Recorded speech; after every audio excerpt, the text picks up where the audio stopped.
Let me make something clear. This isn't going to be your typical hating Kingdom Hearts 3 video. I mean, there's already plenty you can find that are way longer than this. I want to make it clear that I love Kingdom Hearts 3. A matter of fact, it's my favorite Kingdom Hearts game. Yes, I even like it more than KH2, but just barely. If you're looking for me to trash or give heavy criticisms about the story or gameplay, that's not quite what this video is. Kingdom Hearts 3 did sabotage itself at launch, though in my opinion it's not because the game was bad or anything close to it. Kingdom Hearts 3 did a lot of what I wanted the game to do personally. In my opinion, it had amazing worlds, some of the most satisfying combat in the series, and so many memorable moments that delivered. But I think the game's launch and initial impressions would have been a lot better if it wasn't for so many things that took away from the experience for millions of people, such as the marketing. And that might sound confusing because on paper, yes, the marketing did its job. Kingdom Hearts 3 became the best-selling Kingdom Hearts game ever. The trailers across the board received millions of views, and the game had so much hype surrounding it from said marketing that even if you weren't a Kingdom Hearts fan, it was hard not to have the game at least on your radar at the time. While sales and numbers mean a lot of business, among those numbers was a passionate fan base waiting years for Kingdom Hearts 3.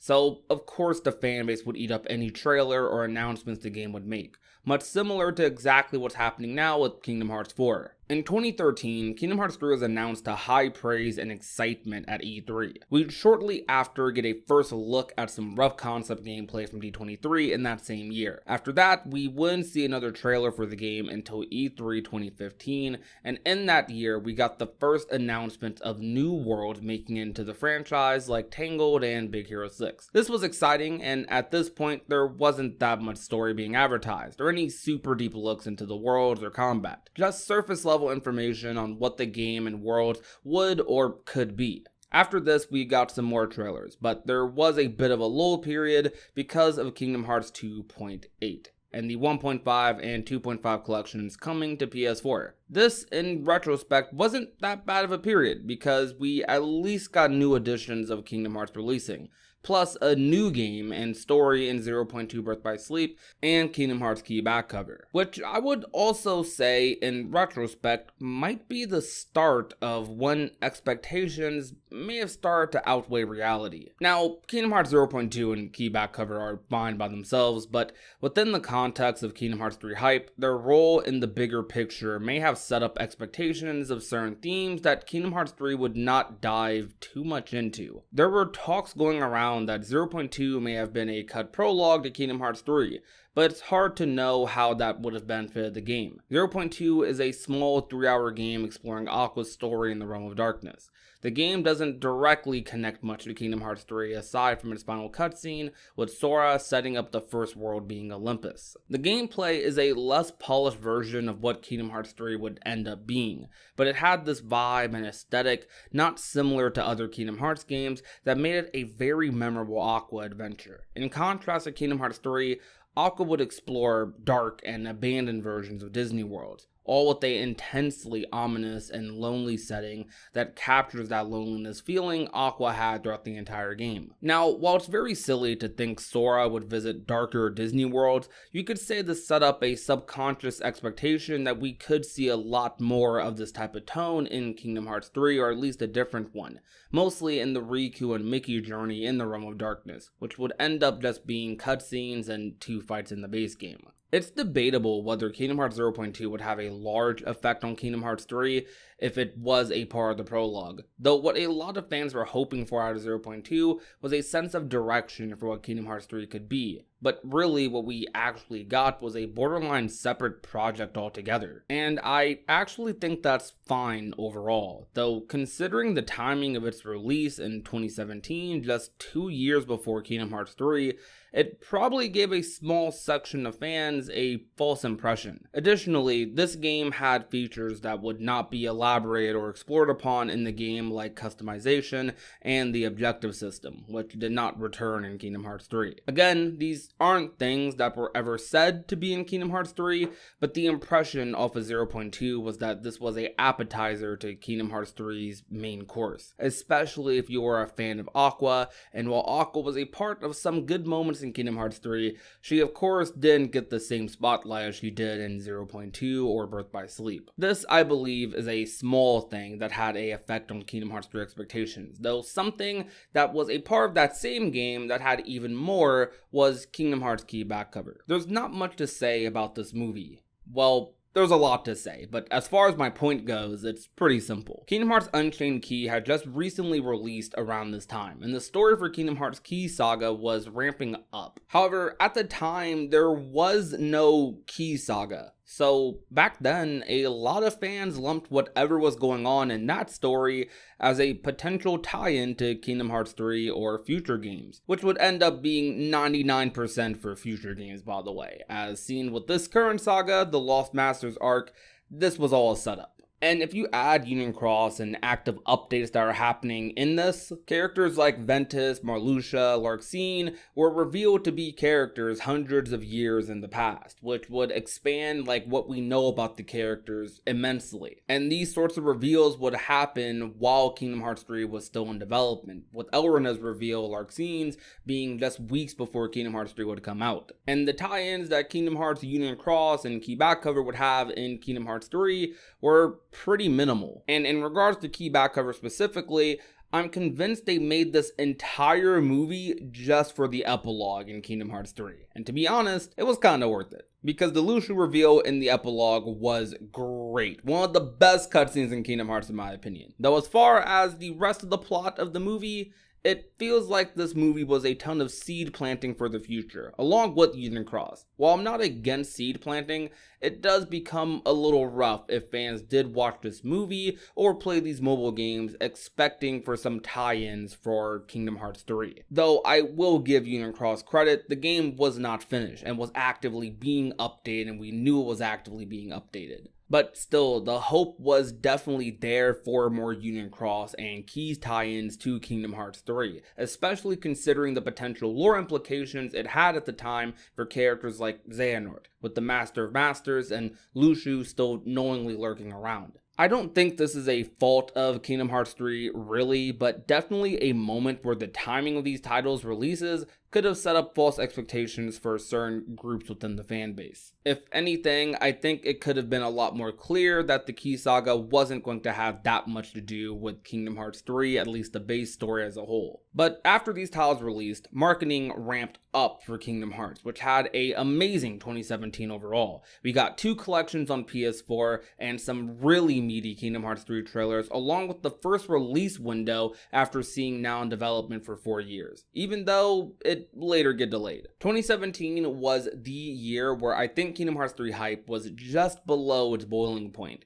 We got the first announcement of a Pixar world in Kingdom Hearts in Toy Story, which was a huge deal and led to a ton of excitement from fans. And finally, another look at Olympus, which we essentially hadn't seen since the game got announced. This was also when trailers started showcasing us a rough outline of the story for Kingdom Hearts 3, mostly about the hearts within Sora that later trailers would also follow up on. 2017, again, was a great year, not just for Kingdom Hearts 3, but Kingdom Hearts as a whole, and the hype that would snowball from that year's reveals would prove to be detrimental for the game.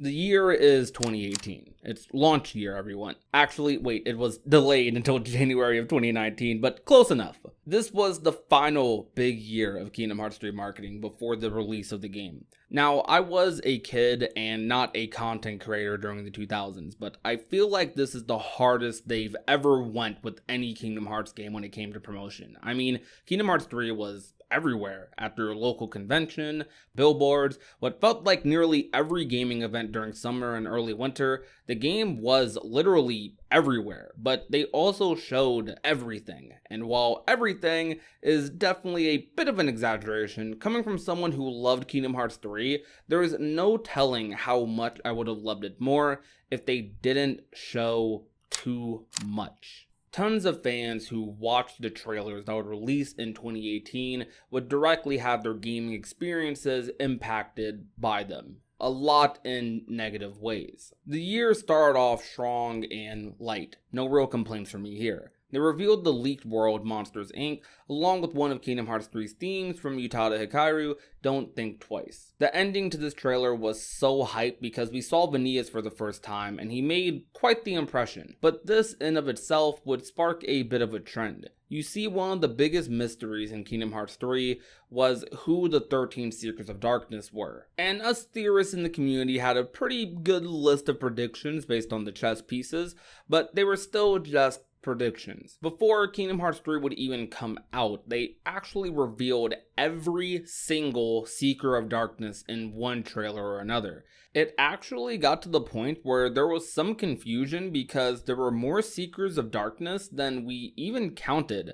That's a whole nother thing though. But not only did they reveal all of the main Seekers of Darkness, they even revealed the bench warmers in the group. That's such a bad thing because it takes away what could have been a surprise in who was returning and who wasn't. Imagine if you didn't know Marluxia was in the Tangled World. Imagine if you didn't know Luxord was in Pirates of the Caribbean. Imagine if they did keep Vanitas a secret in Monsters Inc. and when he finally did show up, it was a huge surprise. I think revealing a few for shock value in trailers is okay for marketing, but all of them? That didn't need to happen. Moving along though, Kingdom Hearts still had a massive year, even bigger year publicity wise than they did in 2017. At multiple major conferences during E3, they'd have trailers for the game showing something new each time. If you were on the Kingdom Hearts 3 hype train, this was one of the most memorable moments of it. Like the reveal of the Frozen World, Pirates of the Caribbean, Kingdom Hearts 3 would even win awards for most anticipated games and best trailers at the event. The buzz for Kingdom Hearts 3 wouldn't stop there though, because they'd have a massive TGS as well, showcasing a ton of live gameplay along with more of Anti-Aqua, which we shouldn't have seen. And even a big TGS trailer that showed Big Hero 6 and teased Roxas in the game that we also shouldn't have seen. To be blunt, I think most of 2018's trailers before TGS were in a gray area of spoiler territory, but didn't seem too bad. Minus revealing a lot of the organization members, it was passable. Tokyo Game Show in 2018 was when they definitely started showing too much, and that's not even me saying it in retrospect. They did a whole showcase where they revealed that Sora fights Aqua in the Realm of Darkness. Something most fans didn't even fathom at the time. Of all the theories, of all the things that Kingdom Hearts fans would throw out there, no one thought that Sora would be fighting Aqua in the Realm of Darkness, and they spoiled that for everyone. Because as far as we knew, Riku and Mickey were handling the Aqua situation while Sora figures out a way to wake up Ventus. So why they showed this is beyond me. Even with how heavily suggested it was in 0.2's opening, no one thought this would happen. But it gets worse. Square Enix, and I quote, said that Roxas was a big secret in Kingdom Hearts 3, and then they showed the back of his head in the KH3 trailer. Now, we could have thought it was a dream or that he could have been Nord at the time, but Roxas shouldn't have been teased at all. Even without him being teased, it was very likely he'd return, but you take away that surprise, that what if, by showing him like that. Because no one knew what exactly would happen with his return, and they still technically didn't reveal that. But I think our first time even seeing Roxas, even the back of his head, should have been in the game and not in a trailer. And I'll admit, at the time, a lot of us were eating anything Kingdom Hearts 3 up, and yes, we did want to see more. We did want to see these trailers. We did beg for them, because we were excited for the game.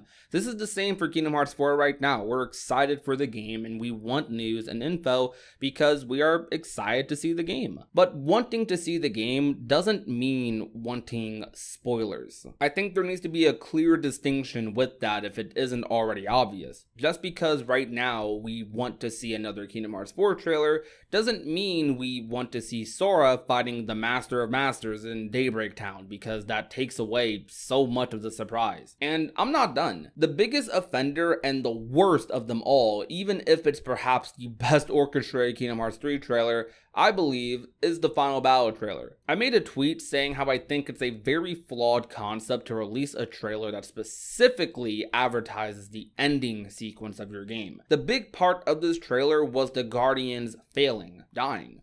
Something that people would speculate about as a what-if scenario that they knew wouldn't happen, but in this case, it kind of does. Not only was this a big plot point in the game, but it would also be a big plot point in Kingdom Hearts 3's DLC. This trailer, combined with all of the others from TGS and many trailers and commercials showcasing even more of the endgame after this, made Keyblade Graveyard in Kingdom Hearts 3 a lot more predictable. It was still great, and there were many surprises and revelations, but not in the same way. Something I often say when this topic comes up about trailer spoilers in Kingdom Hearts 3 is that there wasn't much room for mystery. It was never if Roxas was going to return, because we saw it, it became when. It wasn't if Sora was going to go to the Realm of Darkness to help Mickey and Riku. When you played the game after watching the trailers, it became when does that happen? It wasn't if Scarlet Kylam even existed, it became when do we see it? It wasn't if or could the Guardians lose, it would be when do they come back, because I saw all these other scenes in the trailer before playing the game that haven't happened yet. This is what was going through people's minds as they were playing Kingdom Hearts 3 for the first time. This is the effect Kingdom Hearts 3's trailers had on the expectations and impressions for the game's release for those who watched the trailers, which is a lot more people than people may think. There's so much more room to be disappointed with something when you know what to expect. Because you know what to expect and they felt the need to show it, you start to think that maybe there's more to it than what they showed. It's the classic case of expecting more in return, except in this instance, that wasn't the case for everything in the game. The return cutscenes were masterful, whether they were partially shown or not. Plenty of moments maintained their impact, but there were some that didn't, and for some people, or maybe a lot who watched these trailers, the trailers left them expecting a lot more than they would show. But really what they showed was a lot of what they had. Kingdom Hearts 3 went from a game that wouldn't give us a lot of news in the beginning to, in the end, giving us everything. And despite what some may say, I don't think the fans requesting for more is the problem. Neither were the fans at fault for this. Fans are almost always going to ask to see more of the product they plan on buying. It's those in charge who make the decision of what to put in these trailers, and in this case, they show too much. I think when it comes to these trailers and what to reveal, what not to reveal, that the experience needs to be maintained above all. So after it all, was it really worth showing Roxas in a trailer? Did that increase sales like 10 times or whatever? I don't really think it did. I think a lot of people who were excited for a Roxas reveal or a Marluxia reveal or a Vanitas reveal are probably hardcore Kingdom Hearts fans who are going to buy the game already. It definitely didn't help that Kingdom Hearts 3 got leaked months before it would launch. Someone stole copies of the game and sold it across the internet. People would buy and start leaking full scenes online, making the launch week of Kingdom Hearts 3 extremely spoiler-filled, not just from Square Enix, but also people playing early copies. The leak situation, I do not blame Square for. Things happen, and regarding the circumstances of that leak situation, it was just very unfortunate and unlucky that it had to be Kingdom Hearts 3. So I don't blame them at all for that one, but the trailers, I do think could have been handled better. It sucks because I love Kingdom Hearts 3. It's my favorite video game, and I wish the game was better received by everyone. It's such a weird discussion surrounding this game because for some people, it's their favorite game of all time. It's everything it lived up to. And in the same sentence, the person across the room from you, it didn't reach their expectations. It disappointed them in every possible way and might be one of their least favorite games of all time. This game is the true definition of polarizing. Kingdom Hearts is a series that has a lot of heavy emotional attachment to it from its fans. It's a story that truly does touch the heart, and for some people, it's really hard to look past that initial disappointment. For some, it's one of the worst games ever made, which I think that person might need to play some more games for saying that, but I do see those comments so much across the community. But I also see the opposite. A lot of people who love Kingdom Hearts 3, and despite the trailer situation, who watch the trailers, they still end up liking the game. Or people who are new to the franchise and didn't have to experience all of that, loving the game anyways. In modern day, the game isn't as volatile, but still sparks a lot of discussion as people wait to see how Kingdom Hearts 4 follows up. There's probably a new argument about Kingdom Hearts 3 on Twitter or in the Cage forums every other week, and that's probably just how it's going to be until some more Kingdom Hearts games come out. I'm often told that spoilers in trailers is a very common thing for Square Enix, and even past Kingdom Hearts titles, which looking back at 7 Remake trailers after being in that game, I can definitely see what people are talking about. It's a shame that Square Enix markets in this way because I don't think they have to. They put a lot into these titles and a lot of fans like interacting with each other online. And while it's super easy to say just get off the internet, just avoid trailers, avoid all the media, avoid everything, but a lot of people enjoy interacting with their fandoms, going to events, talking on forums, talking in threads, Instagram, whatever social media you have, Discord servers. For a lot of people, that's fun. They want to be able to watch every new trailer, be a part of that discussion, and not be punished for it when their favorite game comes out. I think there's a much better way they could have gone about this. A much similar way they would go a year later with Kingdom Hearts 3 Remind. Kingdom Hearts 3 Remind, the DLC for KH3, was marketed perfectly. It had 3 really simple but really effective trailers, and while it is a DLC pack, I think it's a worthy example. They showcased just the surface level of what they were offering, while having plenty of story mystery that didn't over-reveal. Because of Remind's marketing, I was still shocked by the ending in the Azora fight. I was shocked at the fights in Episode Limit Cut, and I was surprised at many moments and interactions that would take place in the Remind scenario. In a very weird way, this DLC was more of a fresh experience for Kingdom Hearts 3 than the base game was for me for the first time. And again, largely in part to how good its marketing was. There's plenty of fans who didn't like Kingdom Hearts 3, the base game, and would end up loving Kingdom Hearts 3 Remind because of the combat, because of the story, just a lot of things that would give them comfort knowing Kingdom Hearts is going in a fine direction. Remind, I think, should be a baseline for how Square Enix avoids overshowing in trailers in the future. Kingdom Hearts 3's marketing and overall build-up, I believe, are big attributors to its polarizing reception among the fanbase. There's a lot of other factors I didn't dive into as deep, like just the wait for Kingdom Hearts 3 in general, with some people feeling like they had to wait for the game for 13 years. I feel like Kingdom Hearts 3 still would have been divisive even if trailers spoiled a bit less. But I think at the very least, it wouldn't be as divisive as to the degree that it was, where more often than not, it's difficult to have a Kingdom Hearts discussion without someone's disappointment or lack thereof with Kingdom Hearts 3 being brought up. This game meant everything to me. I truly do love it, from the hype cycle to actually playing the game. There's so many memorable moments with my experience with this game that I will truly never forget. There's no telling how big Kingdom Hearts 4 will be until we start to see more footage of the game. But when they do show more of Kingdom Hearts 4, I hope that they keep in mind the experience of the fans who watch their trailers. Remember to be nice, be safe, and take care everyone.